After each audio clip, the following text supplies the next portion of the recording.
What is one of the biggest myths about anxiety? I'm gonna tell you.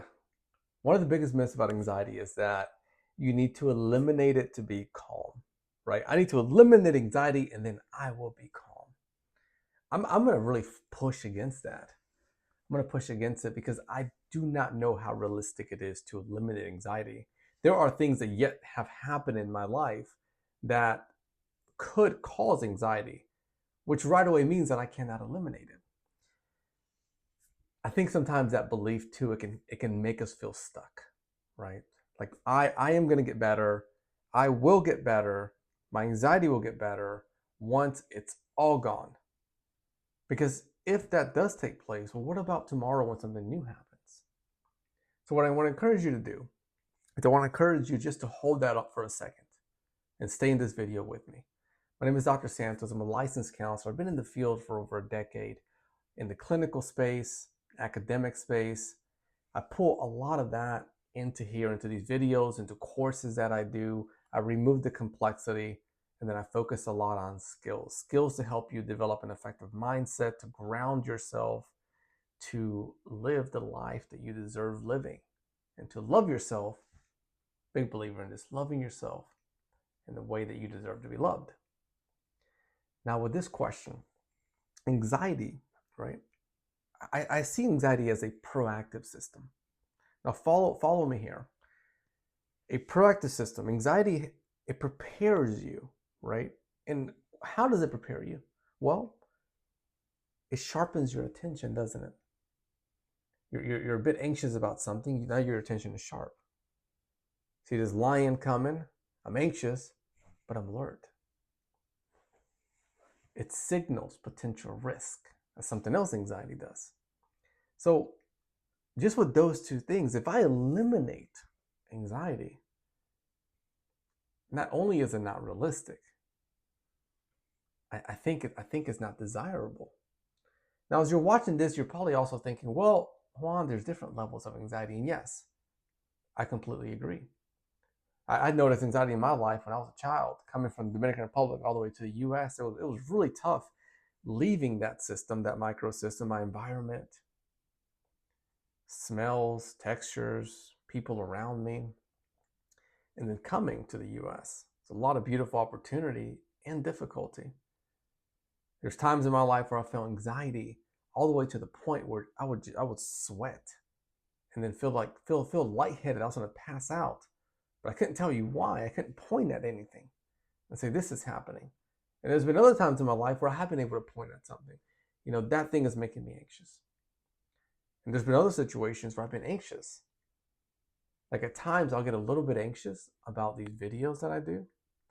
And I've learned that there's an excitement in there that I feel. I've learned that it sharpens my attention. I learned that I care a lot about being here in this space. And there's so many people watching, and some I know, some I don't. But there's love in all of that. Love in knowing that you're here with me and you're investing in yourself. So I don't think it's realistic to eliminate anxiety, nor is it entirely desirable, because there are some spaces in there that it could be useful, if you will. The trap of eliminating anxiety. So let's say if I try to eliminate anxiety, here's what I may do, and this is why I see it as a trap. I may avoid situations, right, because they make me anxious. So now if I really like to play soccer, but spaces with a lot of people make me anxious. Right now I'm avoiding something that I like. And that's gonna probably lead to some depression too, maybe some isolation. I may try to seek a lot of reassurance, right? I may try to control uncertainty, which, as you hear that, right? Control uncertainty. That's tough because uncertainty. I may try to suppress thoughts. And these strategies, right, temporarily they can be helpful. So if there's a situation that causes me anxiety, like going out and I want to play soccer, but there's a lot of people, so now I get anxious. Temporarily, I could feel good. But then after a while, I start to, man, I really want to go out. I want to be with my friends. I want to play. And you see it kind of combats it, right? That isolation, that loneliness that I may feel. Question is, well, what helps? What can I do? And a lot of this in this video, I've pulled in this video. I've pulled from decades in the field, from going through school into the course that I've created with managing anxiety. I really wanted to look at how can we make this a skill oriented process so that you're able to do the things that help, right? And not only use a skill, but build it and then let it get stronger and stronger and stronger. So that when you're in these spaces of anxiety, you're okay, you're grounded, your nervous system is not activated. So what actually helps? Tolerating anxiety sensations, calming activation, reducing catastrophic, I always mispronounce that word, catastrophic interpretation, staying engaged despite of discomfort. And let's look at one of those, right? Calming activation. Calming activation may mean that I want to go out and spend some time with some friends, but I notice that I'm getting anxious. And I notice I'm getting anxious because my hands are shaking a little bit, maybe my heart rate's starting to accelerate. So I come here and then I just count my beats per minute and I see where I'm at for my resting heart rate. I notice that it's high. I notice that it's in the 90s. Typically I'm around, let's say, a 60 or 70.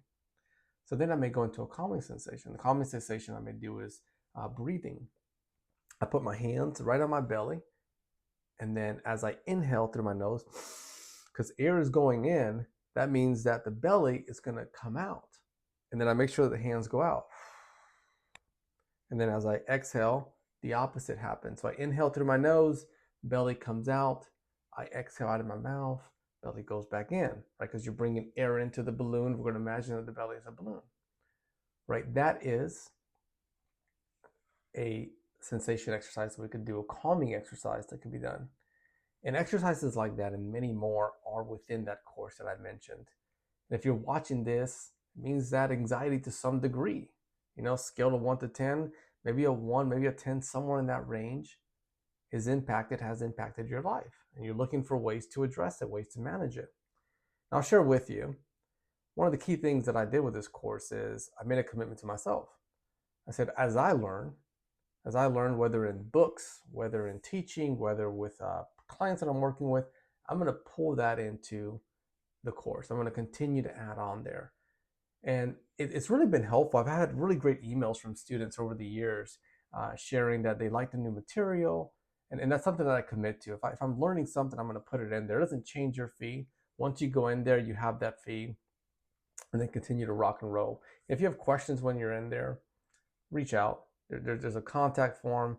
I'm more than happy to answer whatever I can. With these techniques, we look at applying them, and then we think about what's the realistic goal. Well, a realistic goal isn't zero anxiety, right? It's not zero anxiety. It's a flexible, right? Flexible anxiety. It's a bit different. So zero anxiety means I'm eliminate. Flexible anxiety is present, but not controlling my behavior or attention. Has that flexibility to it. And when you go, well, how to explain that? How does that make sense? Right? Maybe you're thinking that those techniques I mentioned, because anxiety comes in, and anxiety is coming in. I want it flexible. I know I can eliminate it. It can be zero. I don't want it fixed, right? I don't want a situation where I feel anxious and my heart rate is going up, and I'm sweating, and I'm spiraling in my thoughts. I don't want it fixed where I'm stuck here. So I want to look at flexibility. And flexibility means that I use those skills, and those skills flex, right? It creates that flexibility and anxiety, and then it allows me to control my behavior, or it can allow me to control my attention, which overall what I'm focused on is a cognitive flexibility and a physiological flexibility. So either my body's recovering or my mind is recovering there from that anxiety that's taken place.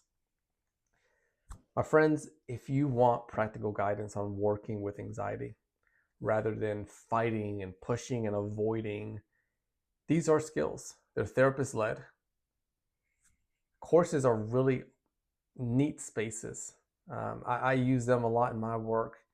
They're neat spaces where you get to go in, you get to dive in, take the material, apply it, and then if for some reason you found that you want something much deeper, then there's that counseling space.